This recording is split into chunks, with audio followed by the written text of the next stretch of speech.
Sabe aquele vazio que parece que nada neste mundo consegue preencher? Aquele sussurro que você quase não ouve no silêncio do coração, uma inquietação lá no fundo que te diz, com uma certeza que chega a assustar, que você foi feito para algo mais. Você já se pegou olhando para sua vida, sua rotina, suas conquistas e pensando: é só isso mesmo? Se você conhece esse sentimento, se essa inquietação te visita de madrugada ou no meio de um dia corrido, escuta com muita atenção. Você não está sozinho. E esse sentimento não é um defeito. Não é só ansiedade, não é ingratidão, não é loucura. É a sua alma te chamando. É um sinal da sua origem e do seu destino. E neste vídeo, a gente vai juntos aprender a escutar esse chamado e a decifrar a mensagem que Deus quer te entregar através dele. O problema, a vida no piloto automático. A gente vive numa cultura que nos treina para ignorar essa voz. Desde cedo, aprendemos a buscar a felicidade num roteiro pronto. Estude, arrume um bom emprego, ganhe dinheiro, compre uma casa, tenha uma imagem de sucesso. E nós, como bons alunos, seguimos o plano. A gente mergulha de cabeça no trabalho, acumula coisas, busca a aprovação dos outros e preenche cada segundo do dia com barulho, distrações, a próxima meta, o próximo projeto, a próxima conquista. É o que podemos chamar de piloto automático existencial. A gente acorda, cumpre as tarefas, paga as contas, se diverte de forma rasa no fim de semana e dorme, só para repetir tudo de novo no dia seguinte. Por fora parece que tá tudo em ordem. Temos um bom emprego, uma família, amigos. Mas por dentro alguma coisa não encaixa. Aquele vazio continua ali. Aquela sensação de que estamos apenas existindo, e não vivendo de verdade nos assombra. Uma vida sem um propósito claro, sem um porquê forte, é como um barco à deriva no oceano.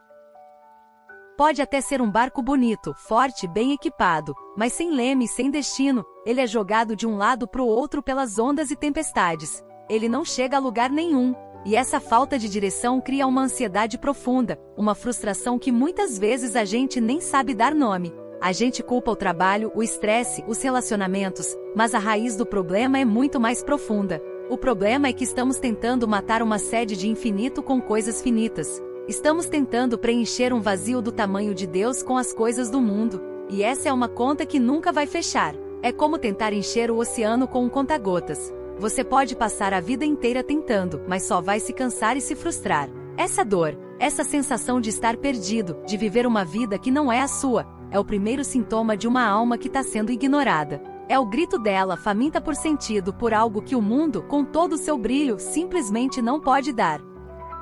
A agitação, a raiz da nossa inquietação. Agora a gente precisa ir mais fundo, entender qual é a verdadeira natureza dessa inquietação que nos cutuca. A sabedoria da igreja de séculos tem um nome para esse sentimento: saudades de Deus. É isso mesmo, saudades. Uma nostalgia do paraíso, uma memória gravada no nosso DNA espiritual de que pertencemos a outro lugar, de que fomos feitos por alguém e para alguém. O grande Santo Agostinho, um homem que procurou a felicidade em tudo que o mundo podia oferecer. Prazer, sucesso, conhecimento, poder, resumiu isso perfeitamente numa das frases mais conhecidas do cristianismo. Em suas confissões ele reza: fizeste-nos para ti, Senhor, e o nosso coração está inquieto enquanto não repousa em ti. Lê essa frase de novo. Deixa ela ecoar aí dentro. O nosso coração está inquieto. Essa é a nossa condição quando nos afastamos da nossa fonte. E essa inquietação não é um castigo, é uma graça. É a bússola interna que Deus instalou em nós e que começa a tremer sem parar quando pegamos o rumo errado. É um alarme de segurança espiritual nos avisando que estamos longe de casa. Ignorar esse chamado, tentar calar essa inquietação com mais barulho, mais trabalho, mais séries, é como um girassol que decide por conta própria virar as costas para o sol. Ele pode até sobreviver por um tempo, pode até parecer vivo, mas nunca vai florescer de verdade. Vai se tornar uma versão pálida e fraca do que ele foi criado para ser. Do mesmo jeito, quando nós ignoramos o chamado de Deus, que é o sol da nossa alma, começamos a murchar por dentro. Perdemos a cor, o vigor, a alegria. A dor de viver no piloto automático, a ansiedade, o vazio. Tudo isso é consequência de vivermos como órfãos, esquecidos de que temos um Pai que nos criou com um propósito, com um plano de amor pensado para nós desde sempre. A sua inquietação é, na verdade, um convite carinhoso de Deus para que você vire seu coração para Ele e encontre, finalmente, o descanso, a paz e o sentido que tanto procura. A solução: a fé católica como mapa e bússola. Ok, se essa inquietação é um chamado de Deus, a pergunta que fica é: como eu respondo? Por onde eu começo?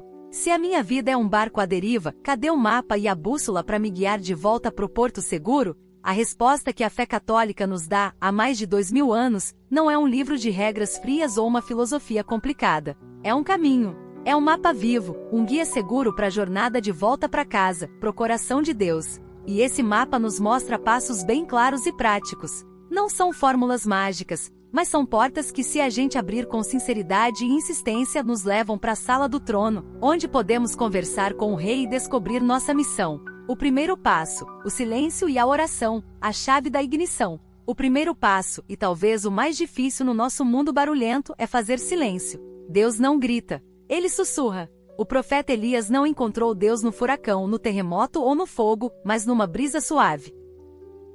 E para ouvir a brisa suave, a gente tem que desligar a tempestade. Isso significa abaixar o volume do mundo para conseguir sintonizar a frequência de Deus. Como fazer isso na prática? Ninguém tá falando para você se mudar para um mosteiro amanhã. Comece pequeno. Comece com 5 minutos. Ao acordar, antes de pegar o celular, fique em silêncio e diga: "Bom dia, Senhor. O que o Senhor quer de mim hoje?" No carro, indo pro trabalho, desligue o rádio e converse com ele. Dê uma passada de 10 minutos na igreja mais próxima na sua hora de almoço, sente na frente do sacrário e simplesmente fique ali na presença dele. Oração não é um monólogo onde a gente despeja uma lista de pedidos, é um diálogo. É tratar de amizade com Deus, como dizia Santa Teresa d'Ávila. É no silêncio da oração que o nosso coração se acalma e nossa audição espiritual fica mais afiada. É a chave que liga o motor do discernimento. O segundo passo, a palavra de Deus, a carta de amor do Pai. Imagina que você recebeu uma carta do seu pai, que você ama muito, mas de quem está longe há anos. Nessa carta, ele fala sobre ele, sobre a casa dele e sobre os planos que ele tem para sua felicidade. Você leria correndo, uma vez só, e guardaria na gaveta? Claro que não. Você leria e releria, pensaria em cada palavra, tentando entender cada detalhe. A Bíblia é exatamente isso, uma carta de amor de Deus para você. Não é um livro de história antigo ou um código de leis. É a palavra viva de Deus, e é por ela que ele se revela e nos revela quem nós somos. Ela tá cheia de pistas sobre o nosso propósito. Quando a gente lê sobre Abraão, Moisés, Davi, os profetas e principalmente sobre a vida dos apóstolos, vemos homens e mulheres comuns, com medos e fraquezas, que foram chamados por Deus para uma missão extraordinária. Comece lendo o Evangelho do dia. São só alguns versículos. Leia devagar e pergunte ao Espírito Santo: Senhor, o que essa palavra diz para mim, hoje na minha situação? Esse método chamado Lectio Divina transforma a leitura num encontro pessoal com Cristo, que fala direto ao nosso coração. O terceiro passo, os sinais de Deus, a linguagem do cotidiano. Deus não fala só no silêncio da oração ou nas páginas da Bíblia. Ele fala através da nossa própria vida, da nossa realidade.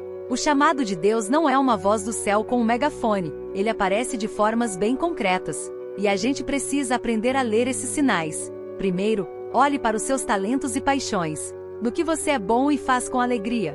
O que faz seu coração cantar? Pode ser cozinhar, organizar, ensinar, ouvir, criar, consertar. Esses dons não são acidentes. São as ferramentas que Deus te deu para construir o reino. Um desejo forte de usar suas habilidades pro bem dos outros é um sinal poderoso. Segundo, olhe para as necessidades ao seu redor. Onde você vê uma dor que te incomoda?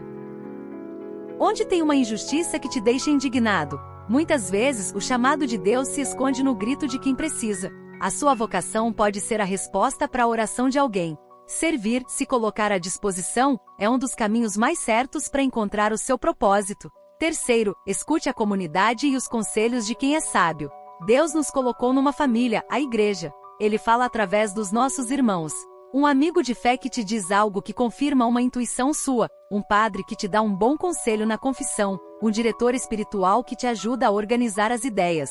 Ninguém descobre a vocação sozinho. O quarto passo, a vocação universal à santidade, o grande chamado. Antes de qualquer vocação específica, ser padre religioso, casado, solteiro, existe um chamado que é a base de todos os outros, a vocação de todo mundo à santidade. E ser santo não é ter uma auréola e fazer milagre. Ser santo, na essência, significa pertencer a Deus. Significa buscar com a graça dele, amar a Deus acima de tudo e ao próximo como a si mesmo, em cada coisinha do seu dia. Este é o grande propósito da nossa vida, o objetivo final para qual fomos criados. Viver sua vocação específica é o caminho concreto que Deus desenhou para que você chegue à santidade.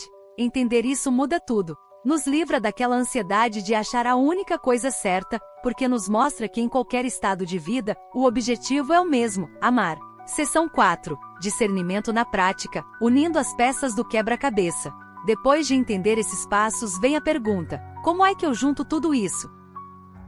Como transformo esses sinais e inspirações numa decisão, num caminho real? É aqui que entra o processo que a igreja chama de discernimento. Discernir não é adivinhar o futuro. É a arte espiritual de, com a ajuda do Espírito Santo, separar as vozes, interpretar os sinais e entender a vontade de Deus pra gente. Pensa que você tá tentando sintonizar uma rádio antiga. No começo é só chiado, estática, pedaços de outras músicas. É confuso. A voz de Deus pode parecer assim no início, misturada com a voz do nosso ego, dos nossos medos, do que o mundo espera da gente. O discernimento é esse processo paciente de girar o botão devagar com cuidado, até que a estação certa comece a ficar clara e o chiado diminua. Cada passo que a gente viu antes é um movimento nesse botão. A oração em silêncio diminui a estática. A leitura da palavra nos deixa familiarizados com a voz do locutor. Prestar atenção nos sinais da vida nos ajuda a confirmar que estamos na frequência certa. Mas existem ferramentas para refinar ainda mais essa sintonia. A vida sacramental é chave. A confissão frequente é como limpar a antena do rádio. O pecado cria ruído, nos deixa meio surdos para a voz de Deus. Quando nos confessamos, recebemos o perdão e a graça de ter nossos ouvidos espirituais limpos, ficando mais sensíveis à vontade dele. Já a Eucaristia é a comunhão mais íntima que podemos ter com o próprio Cristo. Recebê-lo sempre alinha nosso coração ao dele, fazendo com que os desejos dele se tornem os nossos. Outra peça fundamental é o exemplo dos santos. Eles são os que conseguiram sintonizar a rádio perfeitamente. Ler a vida deles nos inspira e nos ensina. Vemos que Santo Inácio era um militar vaidoso, Santa Teresinha uma jovem comum, São Francisco um playboy rico. Nenhum deles nasceu pronto. Todos passaram por um processo de discernimento, de luta, de conversão. Eles nos mostram que a santidade e a descoberta da vocação são possíveis para gente como a gente. Muita gente tem medo de errar, de escolher o caminho errado e estragar o plano de Deus. Mas entenda uma coisa: Deus não é um chefe carrasco esperando você pisar na bola para te castigar. Ele é um pai que te ama. Se você está buscando a vontade dele de coração, ele não vai te abandonar. Um teólogo dizia que a vocação não é um roteiro fixo que a gente tem que adivinhar, mas uma resposta criativa ao amor de Deus. Mesmo que você dê um passo numa direção e perceba que não era bem aquilo, Deus, na sua providência, usa esse passo para te ensinar algo e te colocar de volta no trilho. O importante é estar em movimento, buscando, tentando, com o coração aberto. Se essa mensagem tocou seu coração, se você sentiu essa inquietação ser finalmente entendida e um caminho de esperança se abrir, então eu te convido a fazer parte desta comunidade. Se inscreva aqui no canal para a gente continuar essa jornada juntos, aprofundando esses temas e nos ajudando a escutar a voz de Deus. E agora eu quero ouvir você. Depois de tudo isso que a gente conversou, qual o primeiro passo, por menor que seja, que você vai dar hoje para começar a escutar o chamado da sua alma? Deixe aqui nos comentários. O seu passo pode inspirar muita gente. 5. A coragem de dizer sim. Escutar o chamado é uma parte da jornada. A outra, tão importante quanto, é ter a coragem de responder. E responder, na linguagem da fé, se resume a uma única e poderosa palavra: sim. Fiat, em latim. Faça-se. Foi a palavra que uma jovem de Nazaré, chamada Maria, disse a um anjo, e essa única palavra mudou a história do universo. O nosso sim a Deus é a nossa parte nesse grande plano de amor. E sejamos honestos, dizer sim para Deus muitas vezes significa dizer não para outras coisas. Significa sair da nossa zona de conforto. Significa abrir mão do controle que a gente acha que tem da nossa vida. Significa encarar o medo do desconhecido, a opinião dos outros, as nossas próprias inseguranças. O chamado de Deus pode te levar a perdoar alguém que te feriu muito. Pode te chamar a ser mais generoso com seu tempo e seu dinheiro. Pode te chamar a defender a verdade num lugar onde todo mundo se cala. Pode te chamar ao casamento, a se doar por inteiro a uma outra pessoa e aos filhos. Pode te chamar à vida de padre ou freira, a entregar tudo para ser um sinal do amor de Deus no mundo. Seja qual for o chamado, ele sempre vai ter uma cruz. Jesus foi bem claro: se alguém quer vir após mim, negue-se a si mesmo, tome a sua cruz e siga-me. Mas o que o mundo não entende é que essa cruz, quando a gente abraça por amor a Cristo, se torna a fonte da nossa maior alegria e da nossa verdadeira liberdade. A felicidade que o mundo oferece é frágil, passa rápido. A alegria que nasce de fazer a vontade de Deus é sólida e eterna. Viver o seu propósito não é ficar esperando um único momento espetacular de revelação. É uma sequência de pequenos sims, no dia a dia. É ser sal da terra e luz do mundo na sua família, no seu trabalho, na sua paróquia. Cada ato de amor, cada sacrifício oferecido, cada escolha feita de acordo com a vontade de Deus é um passo firme no caminho da sua vocação. Um propósito eterno. Então, vamos amarrar tudo isso. A gente começou com aquela inquietação, aquele vazio que, na verdade, é saudade de Deus.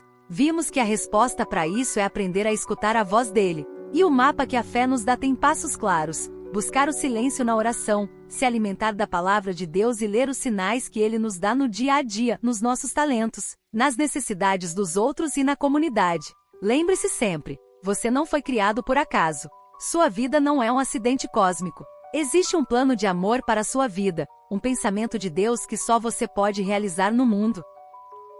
Sua vida tem um sentido que vai além do tempo, que ecoa na eternidade. Não se contente com menos do que a vida plena para a qual você foi criado.